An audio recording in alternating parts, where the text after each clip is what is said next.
Welcome everyone to Big Design 2018. Right here, I have a special guest. He is the clinical assistant professor within the Arts and Technology program at the University of Texas at Dallas. And he is ready to challenge the notion of what design is all about. So please welcome Cassini Nazir. Hello.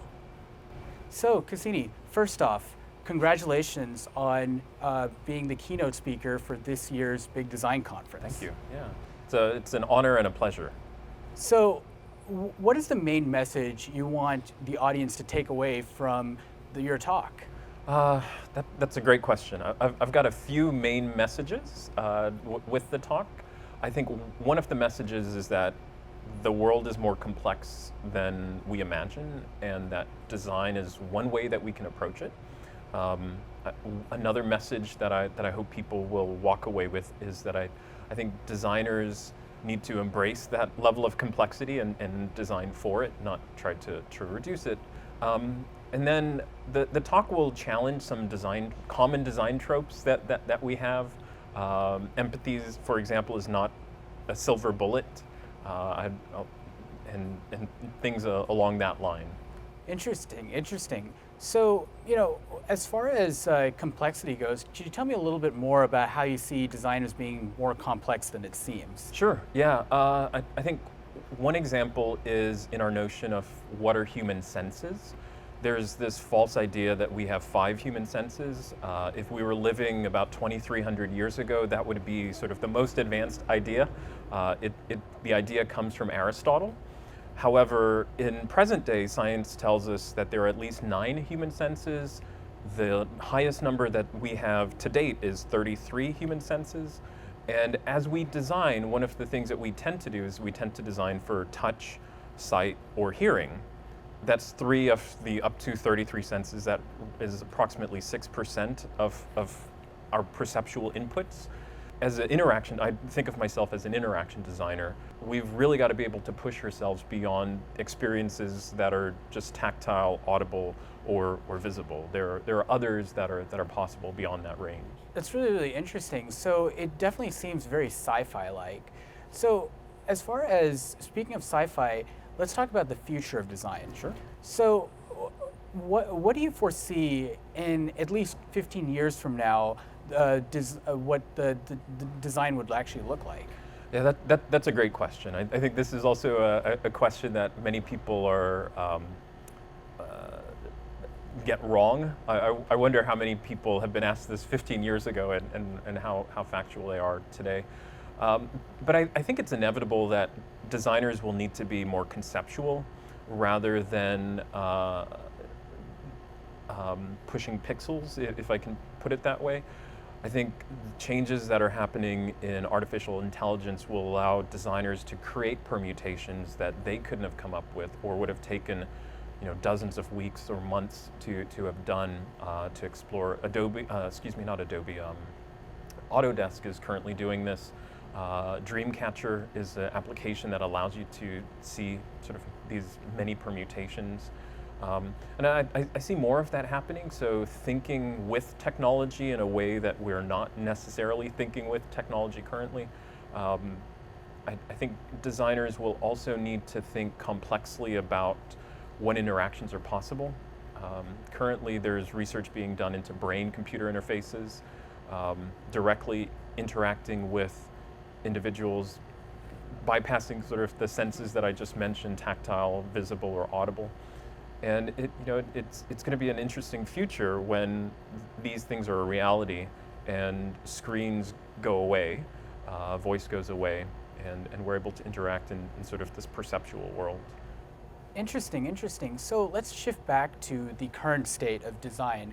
So what are some things that you notice about what design looks like currently? And I think that the question of what does design look like currently is a really good question. I started a degree in classics at UT Austin, and I remember one of the faculty there telling me that a prophet wasn't somebody who could just see the future, they could also see the present. And the individual was saying that it's not just challenging to see the future, it's challenging to sort of even know what's happening right now. I think design in different cities is so so unique. What New York is doing and capable of is very different from what San Francisco's doing and capable of Silicon Valley, et cetera. With regard to Texas, I think it's in Dallas specifically, I think it's a really good time for Dallas. Many companies are coming here for design. Many companies are investing in design research. Toyota's come here recently. And I think the design research that's being done within this space is really valuable and sort of going out to those other well-known cities that we think of when it comes to design. But I hope the present work is challenging the designers in New York and then the designers on the other coast as well. It's really interesting that you pointed out about how a lot of design is actually becoming a big buzz with a lot of businesses. However, there's a lot of things that a lot of companies out there don't seem to understand a lot about design. What do you think that companies really misunderstand about design? Well, I think companies have co-opted design for the most negative aspect might be companies have co-opted design purely for profit, right? The design value index is one example where companies that put design at the center, take design seriously, perform better on the stock market. I think that's one aspect where that's one reason why companies have latched onto design. I think that's only one factor. I know Mark Ralston, who used to be chief creative officer at Frog some years ago, said that designers need to be able to speak. He said something to the effect of designers need to be able to better speak to business needs. But I think designers need to be the person at the table who talks about not just business and profit, but thinking about people. What effect does this have socially? And then also thinking about what effect does this have on our planet as well. And businesses might be slower to change with some of those social and sort of sustainable discussions, but designers should be the people who are starting those conversations and advocating for them. I see. So what you're saying is that designers aren't just about helping the companies profit and grow, but rather to be a bit on the exercise some altruism when it comes to making people's lives better. Is that? That's right. And I don't know if altruism's the word. I think I would agree with that. But I think just the idea that the only time I'm going to empathize with a customer is when somebody's paying me is not the right type of design. 50 years ago or so, Victor Papanek had written Design for the Real World and introduced this notion that designers are being co-opted by companies, right, to basically be in service of rampant consumerism. And I think he challenged the design community at the time to think more broadly about what world they were creating. And I think Papanek's idea is something that we need to consider in 2018 as well. What kind of world have we created and what kind of world will we look to 20 years from now that we're building right now? Interesting. It's interesting that you pointed out about the word empathy. And I remember when I first joined the user experience field, and one of the things that I was actually surprised to hear about is the word empathy, especially in the context of technology. But it's become quite a buzzword lately, especially with a lot of companies. What is it that companies really misunderstand about what it means to be empathetic towards who they're designing for or who they're building the products for? Yeah, if you look at the IDEO 5-step process that came out of Stanford's D School, that word is the first in the 5-step process, empathize. And the way that the process is visualized, it looks like I empathize and then I define. And sort of it could be interpreted that I empathize only for this sort of short given time. Empathy is important. We all have a certain amount of empathy towards others, towards all life. But it's one way of understanding, and there is a difference between empathizing and understanding. I can empathize with an individual, but not necessarily fully understand. And empathy is no substitute for ethnography, going out there, looking at the contexts in which things exist. And then I guess lastly, there's a couple of different types of empathy, two of which are pretty straightforward. Emotional empathy, I can feel what you feel. Cognitive empathy, I don't feel what you feel, but I can understand what that might feel like. And then there's compassionate empathy. This is what nurses and doctors will exercise whenever they are tasked with taking care of another individual, and the emotional toll that they have on themselves, they have to deal with that and process that in some way. So compassionate empathy is there. I think the notion of empathy, though, is important, but I think, again, as a silver bullet, I just hear so many designers saying that, I fight for the users, I'm empathetic towards my users. I think that's the minimum bar right there for what we expect for designers. That's really, really interesting. Speaking of current designers and future designers, let's shift gears about education and the current state and its relationship with industry. So what do you think, how do you view the current relationship between the academia and industry? And what do you think is strong and what do you think is also missing? Yeah, I think academia has a long way to go. I think the current model of the university, if it exists 50 years from now, will have made some major problems. And I think academia has had to re-examine itself in the context of MOOCs, massively open online courses, and the online spaces have given us a run for our money. I think in the space of design, though, there are things that can only be taught on human-to-human, shoulder-to-shoulder conversations. So a lot of information can be gotten online and just raw information, right? And you don't necessarily need a faculty or a professor to help you get that. You might need their help to identify the resource. There's so much good stuff online. I think academia needs to take a look at itself and say, why are we still teaching in a industrial mindset in the information interaction age? And I think industry, looking at academia, needs to demand broader thinkers who, yes, understand business, but understand much larger contexts coming in. And I think businesses, as they've been doing here in the Dallas-Fort Worth area and other locations, need to enable students to have those opportunities to see sort of the realities of design rather than being in sort of the sterile academic environment.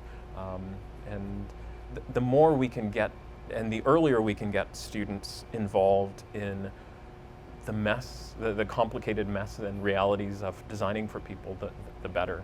So when it comes to like student preparation for the real world, I've been through this situation myself about making that transition from the academic world to the real world was not easy at all. It was definitely, as you mentioned before, a test of resilience. With that said, though, what do you think would actually make it a lot easier for students to be well prepared for the real world and make that transition? Yeah, so I challenge the notion of real world. I understand the meaning. When I'm on campus, I'm in the real world as well, but it's a different world. I think the way that academics teach, particularly in graduate degrees, when you go into graduate school, there's the notion that faculty are teaching students to be academics just like themselves, when the reality is that most graduate students, masters and PhD, don't go off into academia. In some cases, the job possibilities for some fields are in the single digits as a percentage.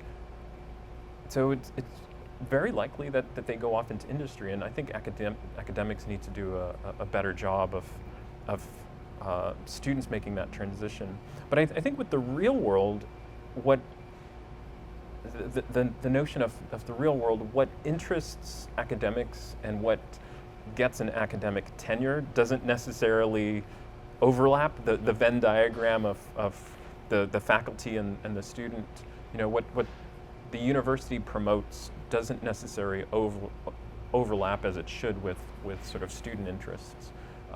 That said, I think the rigor that one goes through with institutions of higher learning is a necessary component for students to understand that there are standards to design work. Personas, for example, are a good example of where without the proper rigor, a persona can really just be a straw man that has no real rich insight into individuals or doesn't demonstrate any design research. I think students who are graduating now face more complex challenges. They need to know themselves in order to understand what kind of environments they might thrive in. And you don't know that sort of before you're in the environment. You know it when you're in the environment and when you've experienced when you're in the environment. So I think the ability to put oneself in uncomfortable situations and then extract oneself when you realize this isn't for me. I think there are a lot of students that I've seen who've been in jobs who've done time rather than enjoyed the time. And the learning outcomes there were that, I will never work in a startup again, or I'll never work in a corporate setting again.